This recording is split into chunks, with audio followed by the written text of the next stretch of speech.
Hello നമസ്കാരം. ഏറ്റവും പുതിയ സിനിമാ വിശേഷങ്ങളുമായി പുതിയൊരു വീഡിയോയിലേക്ക് എല്ലാവർക്കും സ്വാഗതം. സുരേഷ് ഗോപി നായകനായി പ്രവീൺ നാരായണൻ തിരക്കഥ സംവിധാനം ചെയ്ത് ജൂലൈ 17 തിയേറ്ററെത്തിയ മലയാള സിനിമയാണ് JSK. ചിത്രം 10ാം ദിവസമായ ഇന്നലെ ശനിയാഴ്ച കേരളത്തിൽ 13 ലക്ഷം റേഞ്ചിലാണ് കളക്ട് ചെയ്തത്. അങ്ങനെ ആദ്യ 10 ദിവസം കൊണ്ട് കേരള ഘടനയായി 5 കോടി 35 ലക്ഷം കളക്ട് ചെയ്ത ഈ സിനിമ വേൾഡ് വൈഡ് ഗ്രോസ് ഘടനയായി 6.5-7 കോടി റേഞ്ചിലാണ് നേടിയെടുത്തിട്ടുള്ളത്. നിലവിൽ ഈ സിനിമ പരാജയമായി മാറിയിരിക്കുകയാണ്. ഫഹദ് ഫാസിൽ, വടിവേലു എന്നിവർ പ്രധാന താരങ്ങളായി സുധീഷ് ശങ്കർ സംവിധാനം ചെയ്ത് ജൂലൈ 25 തിയേറ്ററെത്തി മികച്ച അഭിപ്രായം നേടിയെടുത്ത തമിഴ് സിനിമയാണ് മാരീസൺ. ചിത്രം ആദ്യ ദിവസം കേരളത്തിൽ 24,25,000 രൂപയായിരുന്നു കളക്ട് ചെയ്യുന്നത്.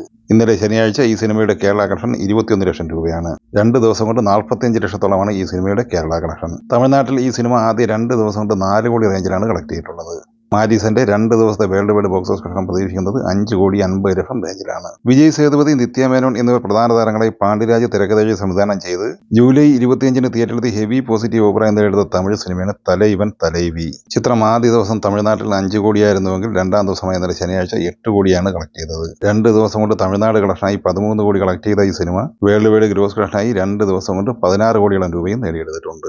ജൂലൈ 18 തിയേറ്ററിലെത്തി വമ്പൻ ബ്ലോക്ക് ബസ്റ്റർ വിജയം നേടിയെടുത്ത് മുന്നേറുന്ന ബോളിവുഡ് സിനിമയാണ് സയാര.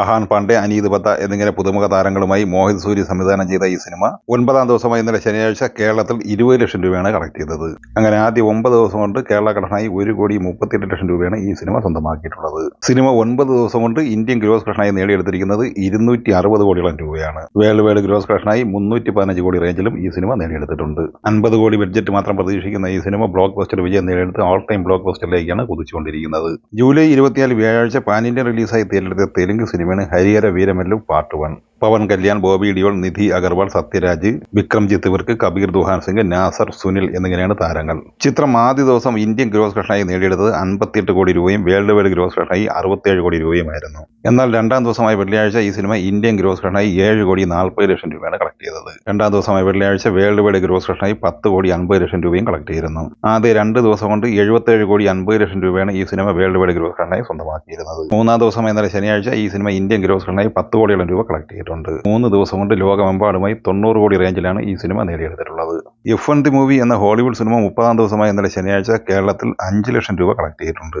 ചിത്രം 30 ദിവസം കൊണ്ട് കേരളത്തിൽ 7 കോടി 93 ലക്ഷം രൂപയാണ് കളക്ട് ചെയ്തിട്ടുള്ളത്. $200 മില്യൺ ബഡ്ജറ്റ് പ്രതീക്ഷിക്കുന്ന ഈ സിനിമ ലോകമെമ്പാടുമായി $500 മില്യൺ മുകളിൽ നേടിയെടുത്തിരിക്കുകയാണ്. ജുറാസിക് വേൾഡ് റീബർത്ത് എന്ന വിദേശ സിനിമ കേരളത്തിലെ തിയേറ്ററുകളിൽ എത്തിയിട്ട് ഇന്ന് 24 ദിവസമാണ് കഴിഞ്ഞു പോകുന്നത്. 23ാം ദിവസമായ ഇന്നലെ ശനിയാഴ്ച ഈ സിനിമ കേരളത്തിൽ 4 ലക്ഷം രൂപയാണ് കളക്ട് ചെയ്യുന്നത്. സിനിമ 23 ദിവസം കൊണ്ട് കേരള കളക്ഷനായി 5 കോടി 82 ലക്ഷം രൂപയാണ് കളക്ട് ചെയ്തിട്ടുള്ളത്. $180 മില്യൺ ബഡ്ജറ്റുള്ള ഈ സിനിമ ലോകമെമ്പാടുമായി $700 മില്യൺ നേടിയെടുത്തിരിക്കുകയാണ്. ഹോളിവുഡ് സിനിമയായ സൂപ്പർമാൻ 16ാം ദിവസമായ ഇന്നലെ ശനിയാഴ്ച കേരളത്തിൽ 2.5 ലക്ഷം രൂപയാണ് കളക്ട് ചെയ്തത്. 16 ദിവസത്തെ ഈ സിനിമയുടെ കേരള കളക്ഷൻ 3 കോടി 78 ലക്ഷം രൂപയാണ്. $225 മില്യൺ ബഡ്ജറ്റുള്ള ഈ സിനിമ $500 മില്യൺ അടുത്തുകൊണ്ടിരിക്കുകയാണ്.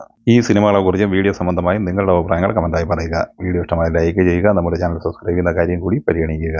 വീഡിയോയുടെ നോട്ടിഫിക്കേഷൻ ലഭിക്കാൻ ബെല്ലൈക്കൺ കൂടി എനേബിൾ ചെയ്യുക. പുതിയ മറ്റൊരു വീഡിയോയുമായി വീണ്ടും കാണാം. എല്ലാവർക്കും ഒരിക്കൽ കൂടി നന്ദി, നമസ്കാരം.